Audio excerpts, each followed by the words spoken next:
The ballroom at the Fairmont Grand Hotel was nothing short of breathtaking, crystal chandeliers shimmering above rows of elegantly dressed attendees. The quiet hum of conversation added to the grandeur of the annual charity gala, where some of the nation's most influential figures, business moguls, actors, and journalists, had gathered to support a foundation dedicated to helping underprivileged youth. The air was alive with energy, yet an undercurrent of anticipation buzzed as the evening's keynote speaker prepared to take the stage. Seated toward the back in a less conspicuous corner was Barron Trump, at just 18 years old, his tall frame and stoic demeanor making him stand out, though not intentionally. He had been invited by a family friend, a quiet gesture meant to introduce him to a different circle. Unlike many attendees who thrived in the spotlight, Barron seemed content to observe, his piercing blue eyes scanning the room with a calmness that belied his age. The gala had been moving along smoothly, a string quartet playing softly in the background as waitstaff glided through the room, serving delicate hors d'oeuvres and champagne. Conversations were warm, and laughter rippled through the crowd. Yet, as the night progressed, it became clear that the highlight everyone was waiting for was the speech. The journalist, a celebrated figure in liberal media circles, had been announced weeks earlier as the evening's keynote speaker, known for their sharp wit and unapologetic opinions. They were revered by some and criticized by others for their fiery rhetoric. Tonight, they promised to deliver an address that would challenge perspectives and ignite thought. But as the MC introduced the journalist, there was a noticeable shift in the atmosphere. Conversations quieted, glasses were set down, and all eyes turned to the stage. Barron, too, leaned back slightly in his chair, his expression unreadable. The journalist stepped up to the podium, a confident smile spreading across their face, dressed impeccably in a sleek black suit, exuding charisma. The audience responded with polite applause, but there was an edge of expectation. Would they push boundaries tonight, as they so often did? The journalist began with ease, their tone conversational and laced with charm. They joked about the city's infamous traffic and shared a lighthearted anecdote about a past gala mishap involving a toppled champagne tower. Laughter rippled through the audience, breaking some of the initial tension. For a moment, it felt like any other high-profile event, polished, predictable, and harmless. But soon, their tone shifted. What started as general commentary on politics and culture veered toward a more pointed critique. They referenced well-known political figures, poking fun at their quirks and missteps. Each jab drew chuckles and nods from parts of the crowd, but others exchanged glances, their smiles tightening. Then the focus landed squarely on Donald Trump. Well, we can't talk about the state of the world without mentioning the man who made orange the new black, the journalist quipped, drawing scattered laughter. Love him or hate him, you have to admit he's the gift that keeps on giving for people like me. The crowd's response was mixed. Some laughed openly while others shifted uncomfortably in their seats. Barron, sitting quietly at his table, remained still, his expression unreadable. If the journalist noticed his presence, they didn't let on, at least not yet. The jokes kept coming, each one sharper than the last. The journalist moved on to Trump's policies, his tweets, even his public appearances. The laughter began to thin out, replaced by a growing sense of unease among the attendees. But the journalist wasn't finished. And of course, they said, pausing for effect, we can't forget his most overlooked legacy, the next generation. I mean, let's talk about Barron. A collective gasp rippled through the room, heads turning toward Barron, who sat motionless, his face now the center of attention.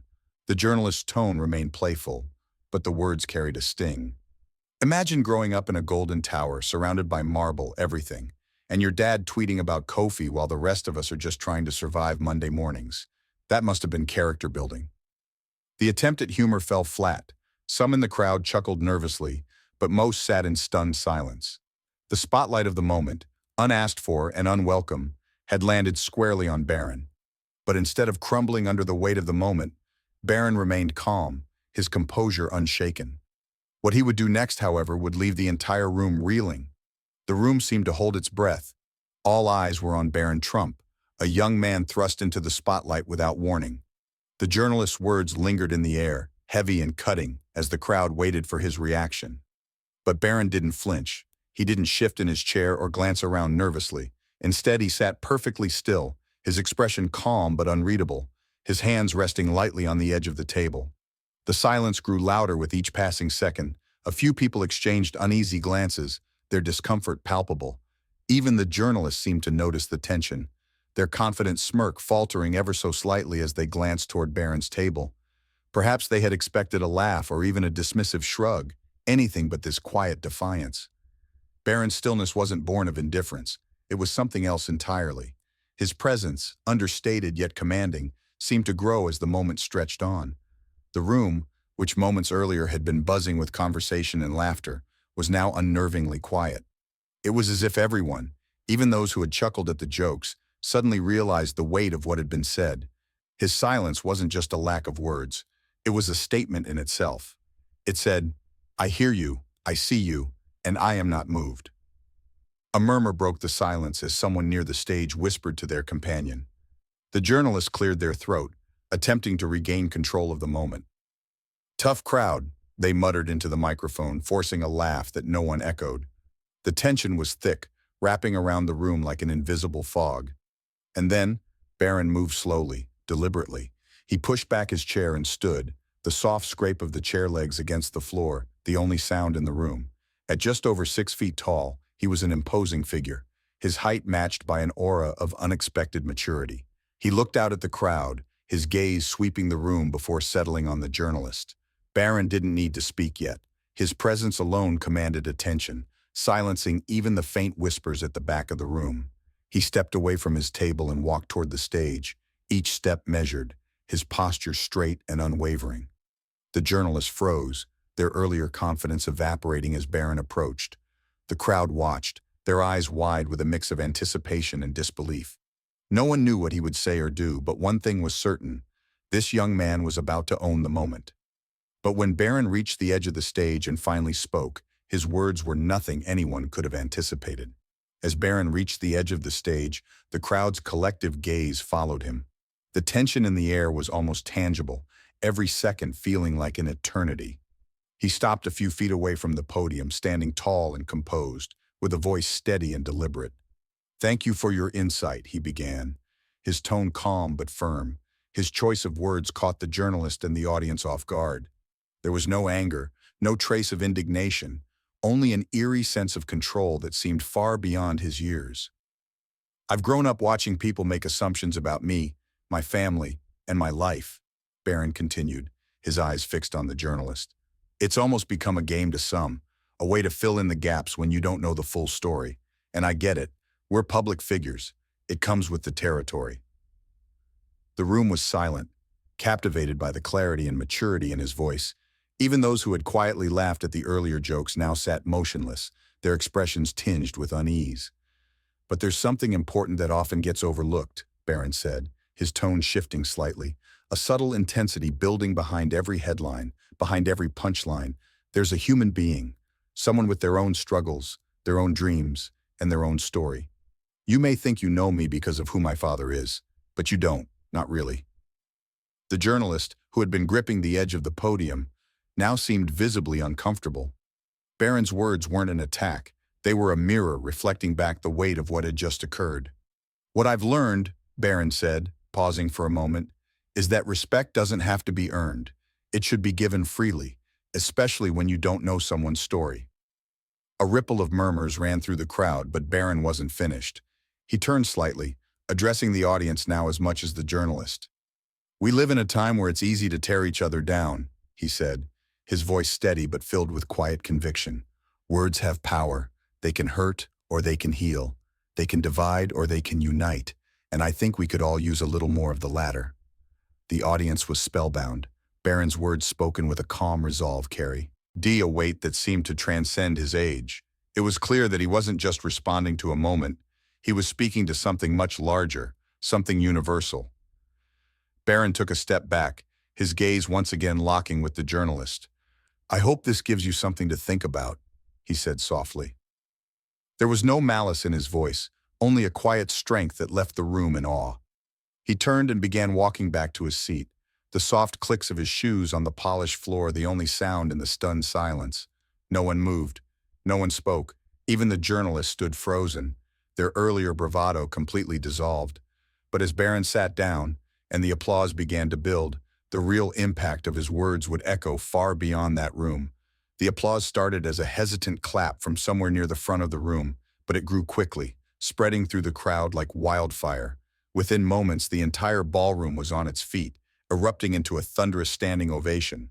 Some clapped with admiration, others with a sense of redemption for the awkwardness that had hung in the air just minutes earlier. The journalist, still standing at the podium, attempted to muster a smile, but it was clear the moment no longer belonged to them. Barron, seated back at his table, didn't react to the applause. He remained composed, offering only a polite nod to the attendees around him. It wasn't humility or shyness, it was the quiet assurance of someone who had said exactly what needed to be said. Within hours, snippets of the moment began flooding social media. Attendees had discreetly recorded Barron's speech on their phones, and the footage was now spreading like wildfire. Tweets, Instagram stories, and TikTok clips captured the essence of the evening, with captions ranging from admiration for Barron's composure to critiques of the journalist's misplaced humor. "Barron Trump just schooled an entire room on class and respect," read one viral tweet. Another post shared by a prominent celebrity in attendance stated, "No matter what you think of his family, this young man just gave us all something to think about."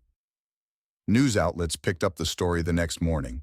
Some praised Barron for his maturity, calling it a defining moment for someone who had spent much of his life in the shadow of public scrutiny. Others debated the ethics of the journalist's remarks, questioning whether public figures, especially young ones, should ever be fair game for such commentary. The journalists, for their part, issued a statement the following day. "Comedy and commentary are powerful tools, but they must be wielded responsibly. Last night I crossed a line, and I apologized to Barron Trump for my remarks." But not everyone accepted the apology at face value. Talk shows, podcasts, and online forums buzzed with heated debates about the incident. Some argued that Barron's speech was a much-needed call for civility in an increasingly polarized world.